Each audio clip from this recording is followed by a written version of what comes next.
Today I'm going to do a comprehensive test between mycorrhizal fungi and bone meal. Today is April 20th, just as a timestamp. If you have been any sort of long-time subscriber of this channel, you know I've been against buying mycorrhizal inoculant, but I really cannot say absolutely do not buy it without trying it first. I have always said that bone meal is essentially rocket fuel, and that bone meal will always do better than mycorrhizal fungi in most instances. So we're gonna do one plant with mycorrhizal inoculant into a solo cup, which is upsizing quite a bit of soil. I did half native soil and half soil conditioner compost mix, so this will be as much of a fair comparison as possible. So I'm just going to go ahead and put a little bit of meal, about this much, and then I'm just going to do around the root ball. So as you can see, I did it all around the root ball, like so, and I added a little bit into the container. So I'm just going to go ahead and pop this in here and go ahead and top it off with some soil mix. But in the meantime, I'm going to go ahead and add mycorrhizal inoculant to this one. I'm just going to sprinkle on a little bit all around the root ball, kind of like what I did with the last one. So, like the bone meal, I sprinkled mycorrhizal inoculant all over this root ball, and I also put a nice little helping inside here, inside the solo cup. So I'll go ahead and pot this one in here. This one is labeled as mycorrhizal inoculant. I'll remember this as that. So this is going to be an experiment. I will do probably a checkup video in another week or so, and then maybe in another 2 weeks, just until we see any difference, because mycorrhizal inoculant is expensive.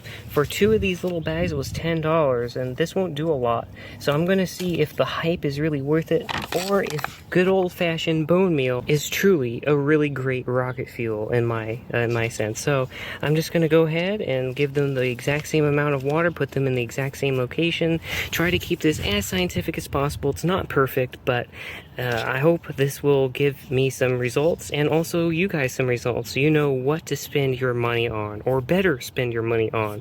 Because even if they're tight, go with bone meal. If they're going to give you the same results, bone meal is cheaper. But I will see you in a week. So this is a day 5 update. As we can see, the one with the mycorrhiza, the one that I have labeled with the white tag, actually is pulling out ahead currently. Now this could still change, but as it's harder to see on camera, but the one with mycorrhizae has a slightly darker shade of green than the one without. This could be because the bone meal is binding up a little bit of nitrogen so that it's able to break down, but we'll see in maybe another 5 to 7 days if this changes. And this is a 2-week update. Actually, you can see it better actually in the dark, that's why I'm recording this.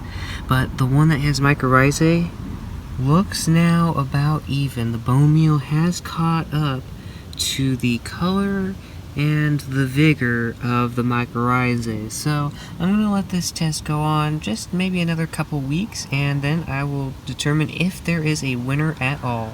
Well, I think we might have a winner. I just threw a control in just as a baseline. As you can see, it doesn't look super healthy because it's had absolutely no fertilizer, just a little bit of water. But the one labeled as mycorrhizae, yes, it is deep dark green. Very nice, absolutely, no doubt about it. But the bone meal, this bloom has been on since the original update, and this one's already starting to fade much quicker, even though it does have a couple nice blooms on it, as you can see, and a couple, actually only just one or 2 buds there.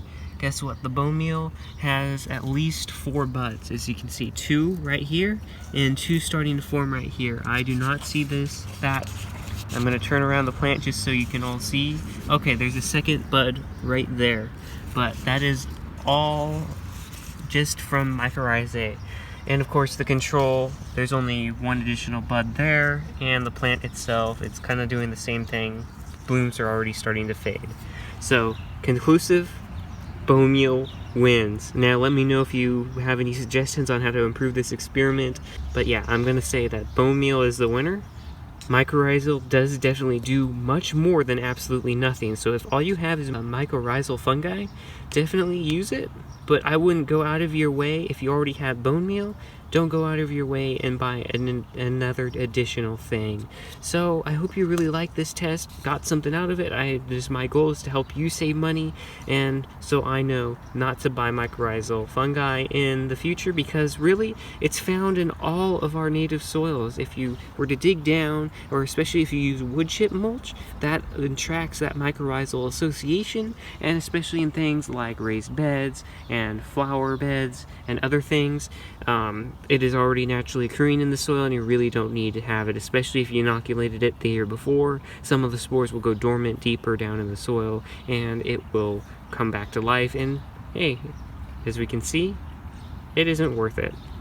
So you definitely need to check out this video now that goes into why I like to use shade cloth and how you can actually quadruple the production of your pepper plants.